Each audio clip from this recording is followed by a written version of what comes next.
എല്ലാവർക്കും sketches by Suresh Kurumullur എന്ന എൻ്റെ ചാനലിലേക്ക് സ്വാഗതം. കഴിഞ്ഞ എപ്പിസോഡിൽ ജനന-മരണ രജിസ്ട്രേഷൻ സംബന്ധിച്ച് വിശദമായി ശ്രീ വി.കെ. ശ്രീകുമാർ നമ്മളോട് സംസാരിക്കുകയുണ്ടായി.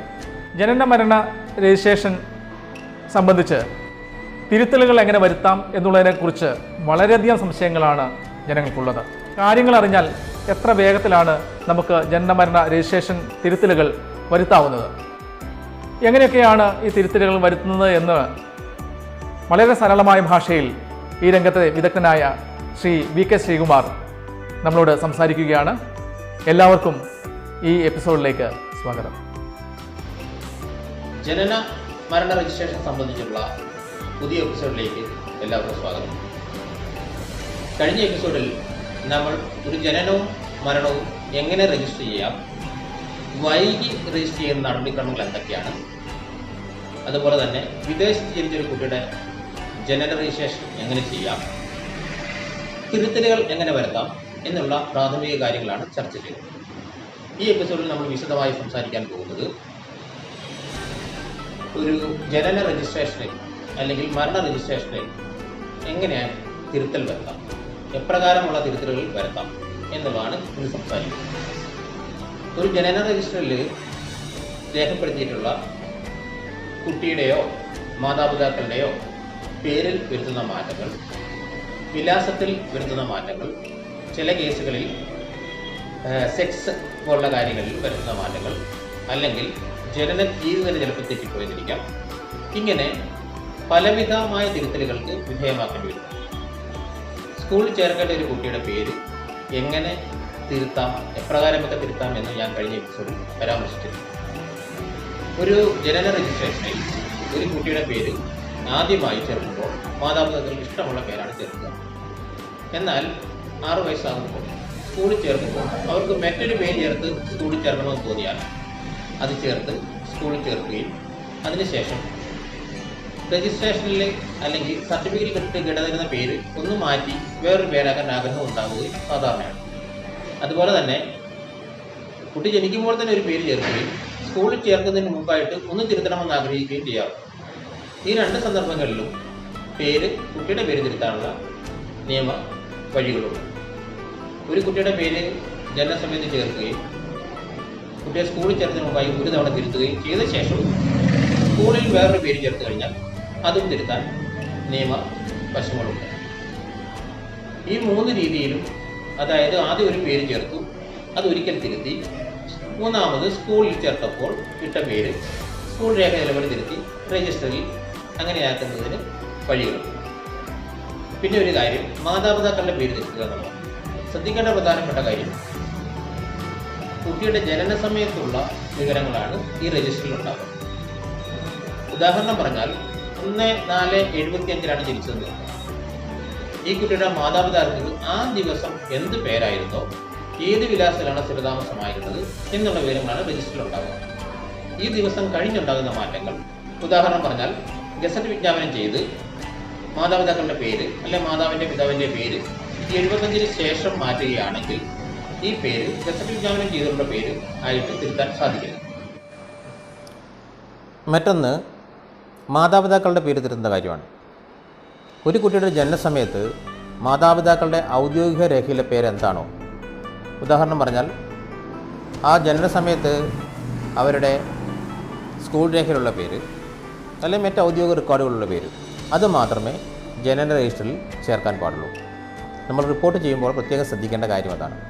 എന്നാൽ പല ആൾക്കാരും തങ്ങളുടെ വിളിപ്പേരുകൾ ഹോസ്പിറ്റലിലോ അല്ലെങ്കിൽ ജനന റിപ്പോർട്ടിലോ ചേർക്കുന്നത് മൂലം പിന്നീട് ഭാവിയിൽ കുട്ടികൾക്ക് പല പ്രശ്നങ്ങളും ഉണ്ടാകാറുണ്ട്.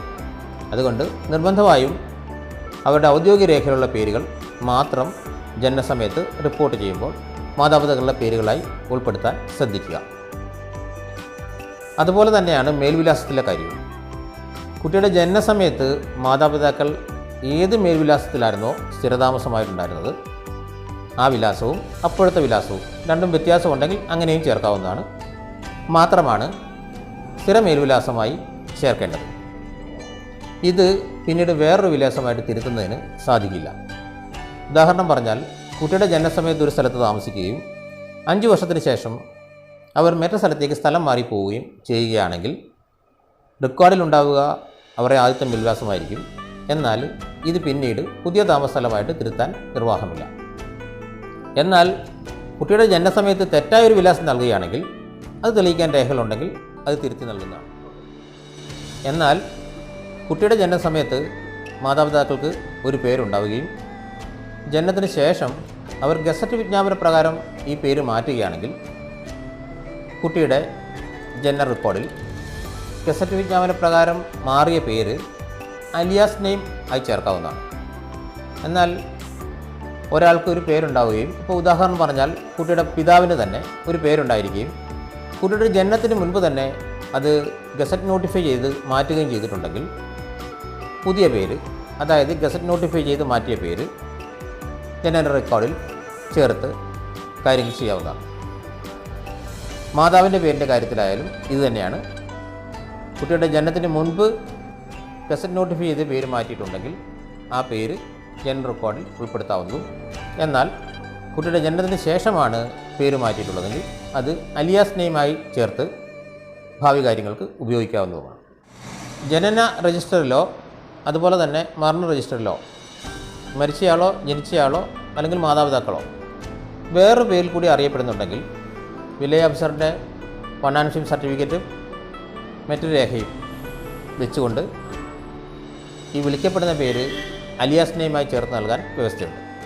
നമ്മുടെ നാട്ടിൽ സാധാരണയായി ജനന രജിസ്റ്ററിലുള്ള അല്ലെങ്കിൽ ജനന സർട്ടിഫിക്കറ്റിലുള്ള തീയതിയിൽ ആയിരിക്കില്ല മുൻകാലത്ത് കുട്ടികളെ സ്കൂളിൽ ചേർത്തിരുന്നത്. അന്ന് സ്കൂളിൽ ചേർക്കുമ്പോൾ ഒരു ജനനത്തീയതി നൽകുകയും ജനന രജിസ്റ്ററിൽ മറ്റൊരു തീയതി ആയിരിക്കുകയും ചെയ്യുന്ന സന്ദർഭങ്ങൾ ധാരാളം ഉണ്ടായിരുന്നു.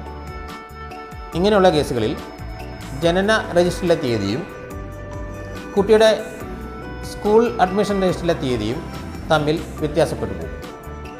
ഈ വ്യത്യാസം 10 മാസത്തിൽ അധികരിച്ചാൽ, അതായത് ഈ തീയതികൾ തമ്മിലുള്ള അന്തരം 10 മാസത്തിൽ അധികമുണ്ടായാൽ അതിന് ജില്ലാ രജിസ്ട്രാറുടെ പെർമിഷൻ വാങ്ങിയതിന് ശേഷം മാത്രമേ പേര് ചേർക്കാൻ നിർവാഹമുള്ളൂ.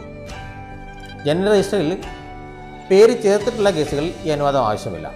എന്നാൽ പേരൊന്നും ചേർക്കാതെ കിടക്കുകയാണെങ്കിൽ ആദ്യമായി പേര് ചേർക്കുന്നതിന് ഈ വ്യത്യാസമുള്ള സംഗതിയിൽ ജില്ലാ രജിസ്ട്രാറുടെ അനുമതി ആവശ്യമാണ്. ജനന രജിസ്ട്രേഷനിൽ ആദ്യമായി പേര് ചേർക്കുമ്പോൾ ഇനീഷ്യലുകൾ വികസിപ്പിച്ചുള്ള തിരുത്തൽ അനുവദിക്കുന്നു. എന്നാൽ പിന്നീട് ഇനീഷ്യലുകൾ ഒരു തവണ പേര് ചേർത്ത് പോയി കഴിഞ്ഞാൽ വികസിപ്പിച്ച് ഉള്ള തിരുത്തൽ അനുവദിക്കുന്നില്ല.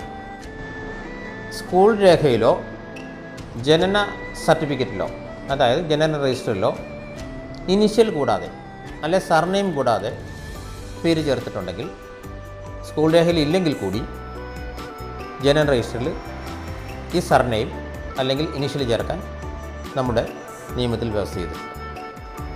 സാധാരണ ജനന-മരണ രജിസ്ട്രേഷനിലെ തിരുത്തലുകൾ നമ്മളിവിടെ പരാമർശിച്ചു കഴിഞ്ഞു. എന്നാൽ ഈ നിയമം വന്ന 1/4/1970 മുൻപുള്ള രജിസ്ട്രേഷനുകളിൽ ആ തീയതിക്ക് മുമ്പ് രജിസ്റ്റർ ചെയ്തിട്ടുള്ളവ രജിസ്ട്രേഷനിലെ തിരുത്തലുകൾ ചീഫ് രജിസ്ട്രാറുടെ അനുമതിയോടുകൂടി മാത്രമേ തിരുത്താൻ പറ്റൂ. ഇങ്ങനെയുള്ള രജിസ്ട്രേഷനിൽ പേര് ചേർത്തിട്ടില്ലെങ്കിൽ പേര് ചേർക്കുന്നതിനും ചീഫ് രജിസ്ട്രാറുടെ അനുമതി ആവശ്യമാണ്. തിരുത്തലുകൾ വരുത്തിയോ അല്ലാതെയോ ജനന മരണ സർട്ടിഫിക്കറ്റുകൾ വാങ്ങുമ്പോൾ മുദ്രപത്രത്തിൽ ആവശ്യമുള്ളവർക്ക് മുദ്രപത്രത്തിൽ സർട്ടിഫിക്കറ്റുകൾ അനുവദിച്ചു കൊടുക്കുന്നു. ഇതിന് നിലവിൽ 50 രൂപ മുഖവിലയുള്ള മുദ്രപത്രങ്ങളാണ് ഉപയോഗിച്ചു വരുന്നത്.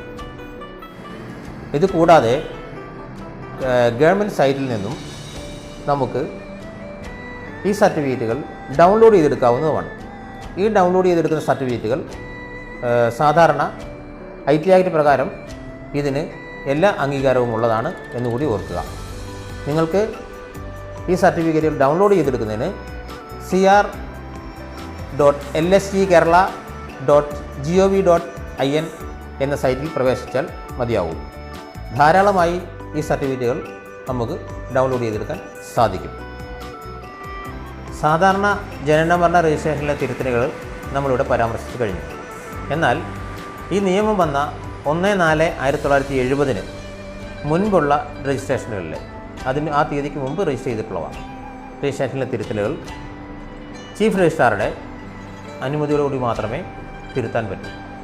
ഇങ്ങനെയുള്ള രജിസ്ട്രേഷനിൽ പേര് ചേർത്തിട്ടില്ലെങ്കിൽ പേര് ചേർക്കുന്നതിനും ചീഫ് രജിസ്ട്രാറുടെ അനുമതി ആവശ്യമാണ്.